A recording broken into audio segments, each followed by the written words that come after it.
Hindi ba ninyo batid na maraming inyo ang mangmang? Padre Damaso, hindi niyo ba batid na nasa tahanan tayo ng isang Indio? Maaaring masaktan mo si Kapitan Tiago.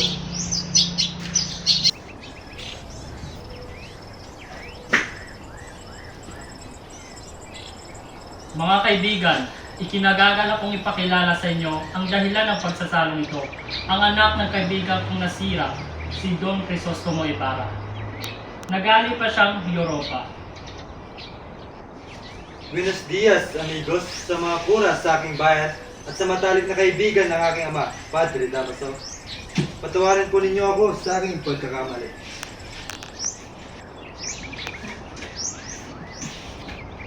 Hindi ka nagkakamali. Ako nga si Padre Damaso. Ngunit kailanman hindi ko naging kaibigan ng iyong ama. Kayo nga ba ang anak ng limawang si Rafael Ibarra? Sa inyong lingkod, Teniente. Maligayang pagdating na may mas maging mapalad ka kaysa sa iyong ama. Maraming salamat po, Teniente. Wala ka bang mga mata? Mayroon po, senyora. Mas malinaw pa sa mga mata mo. Ngunit ako'y nakamasid sa mga kulot mong buhok.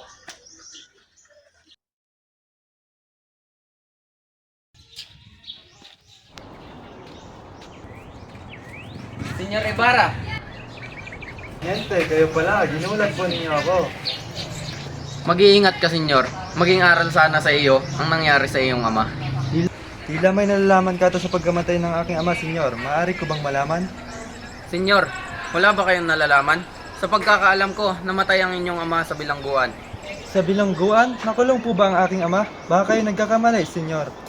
Hindi ako maaaring magkamali. Ang inyong ama, si Rafael Ibarra, ay pinagbintangan ni Padre Damaso. Maaari niyo po bang sabihin ang buong pangyayari? Bakit po siya nakulong? Noon ay may isang Kastilang mangmang at masama ang ugali. Siya ay isang naging kolektor. Ngunit isang araw, siya ay napagkatawaan ng mga bata. Babibibobo! Babibibobo! Hindi ba't hindi siya marunong magsulat? Para saan kaya ang lapis niyang dala? Tigilan niyo ako. Baka kung anong magawa ko sa inyo. Anong sabi niyo? Ikaw, anong sabi mo? Wala po, nagbibiro lamang po kami. Bitawan mo siya! Hindi ko hayaang saktan mo ang mga bata. Sa kasamaang palad, ilang minuto ang nakalipas ay namatay ang kolektor. Dahil dito, hinuli ang iyong ama at napagbintangan ng kung ano-ano. Dahil sa kabiguan niyang makalaya, siya ay namatay sa kulungan. Kaya pala hindi sinabi sa akin ni Kapitan Tiago ang dahilan. Ama ko.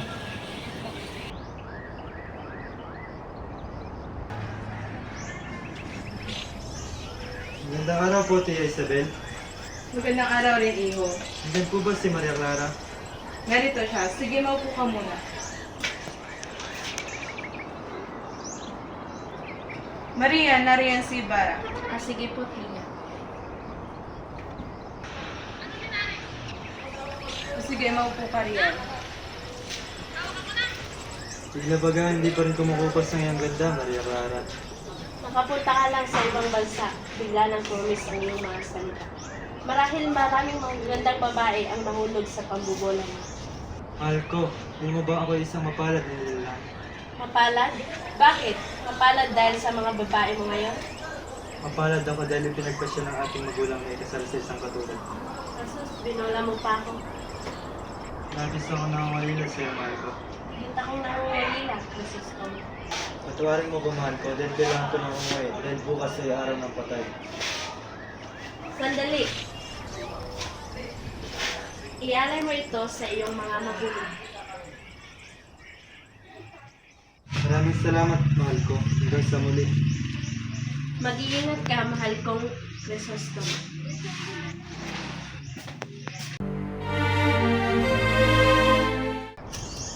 Sino bang inutos niya sa atin? Tumigil ka nga dyan.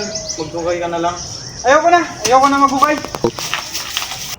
Nasaan ba? Sa likod po ng malaking cross, senyorito. Dito ba? Ngunit hindi dito ang aking natatandaan sa inyo ito. Saglit lamang ang aking pagtatanong. Alam mo ba kung saan itinurok ang malaking cross dito? Yung malaging cross?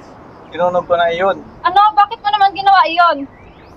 At anong ginawa mo sa bangkay? Sinabi sa akin ng malaking kura na dalhin ko daw ito sa libingan ng maintig.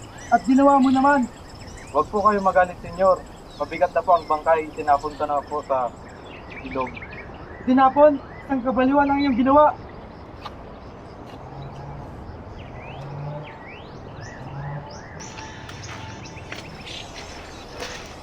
Ang ginawa mo sa aking ama? Wala akong kinalaman sa iyong ama. Anong wala?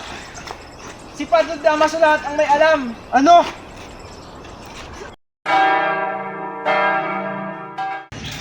Pahinga muna tayo, Crispin.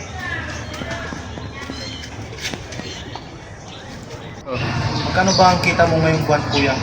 2 piso. Bakit ba? Nais ko sanang bayaran mo ang binibintang nila sa aking ninakaw ko. Sira ka ba, Crispin? Di ba 32 piso ang binibintang nila sa'yo? Kahit isang taon kong pagtrabahuan niyan, hindi ko yan mababayaran. Ngunit kuya, wala talaga akong ninakaw. Pag nalaman to ng inay, natatakot ako. Tahan na, Crispin. Hindi naman maniniwala si inay. Tahan na. Huwag kang mawalan ng... Basilio, may multa kang 2 real dahil sa hindi tamang pagpapatunog ng kampana. At ikaw naman, Crispin, hindi ka maaaring umuwi hanggat di mo pinabalik ang ninakaw mo. Ngunit wala po talaga akong ninakaw. Magsisinungaling ka pa? Ngunit matagal na po namin hindi nakikita si Inay. Pagbigyan niyo na po.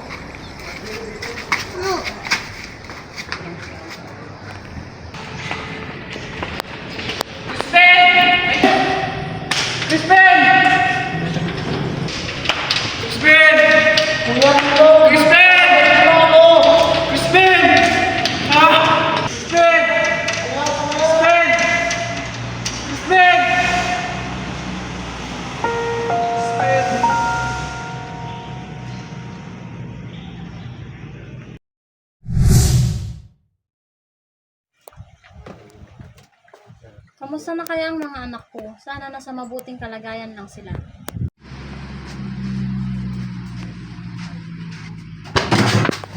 May makakain ba? Wala, Pedro. Lecheng bahay ko. Inay! Inay! Inay! Gising pa po ba kayo? Inay! Basilio, anak ko, anong nangyari sa'yo? Bakit takot na takot ka? Tumakas po ako sa kumbento, Inay. Takot na takot po ako. At si Crispin, naiwan po. Bakit? Anong nangyari kay Crispin? Naiwan po siya sa kumbento, Inay. Napagbintangan po kasi siya na nagnakaw.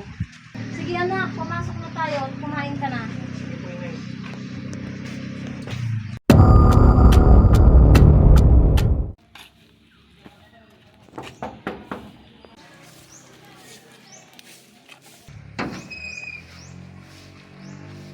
Para saan ang mga yan, Ale? Para sa Cora, nais ko sana siyang makausap. May sakit ang kura. Para saan ba ito? Pa kasi umuwi ang anak kong si Crispin. Si Crispin, kung ganon ikaw ang ina ng magnanakaw. Ba tapos magnakaw ay tumakas rin? Inutusan ako ng kura na magpunta sa kwartel at magsuplong. Sa katunayan ay papunta ang Guardia Sibil sa iyong tahanan upang hulihin ang iyong mga magnanakaw na anak. Go. Hindi magnanakaw ang mga anak ko. Hoy, ina ng mga magnanakaw, huwag mong iyakan ng mga anak mo dahil wala kang mapapala dahil nagmana sila sa kanilang ama.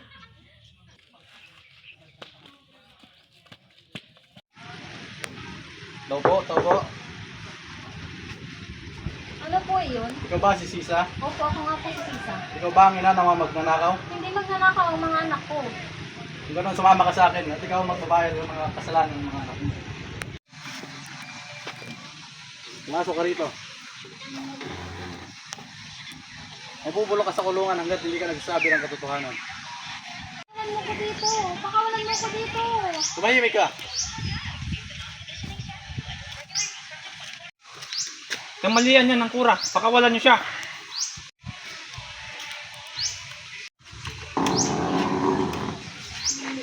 Malis ka na rito. Wala rin mapapakain sa iyong gobyerno. Basilio, mga anak ko, nasaan na kayo? Kamit ko ni Crispin. Bakit may dugo? Crispin! Ang anak ko! Nay! Sino ka? Ako to si Basilio, ang anak mo. Anak? Wala akong anak. Nay! Ako to si Basilio, ang anak mo. Sino? Anak ko. Nay! Nay!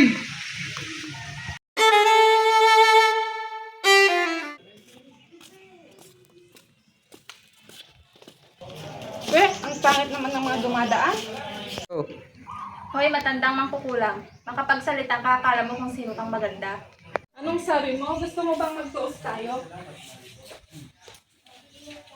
Hindi kita uurungan.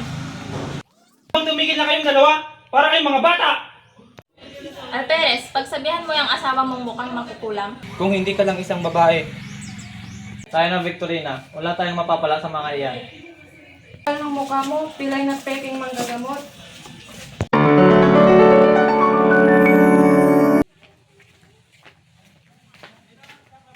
Senyor Ibarra, iligtas ninyo ang sarili. Umalis na kayo sa lugar na ito. Anong ibig mo sabihin? May magaganap na pag-aalsa at ikaw ang papalabasin. Pasimuno nito. Kaya na't umalis na tayo.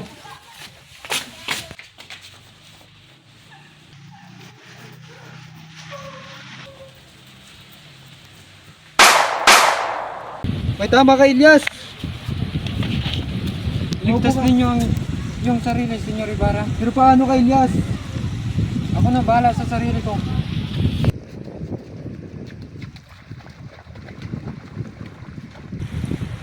Si Crisostomo ba iyan? Oo, siya nga.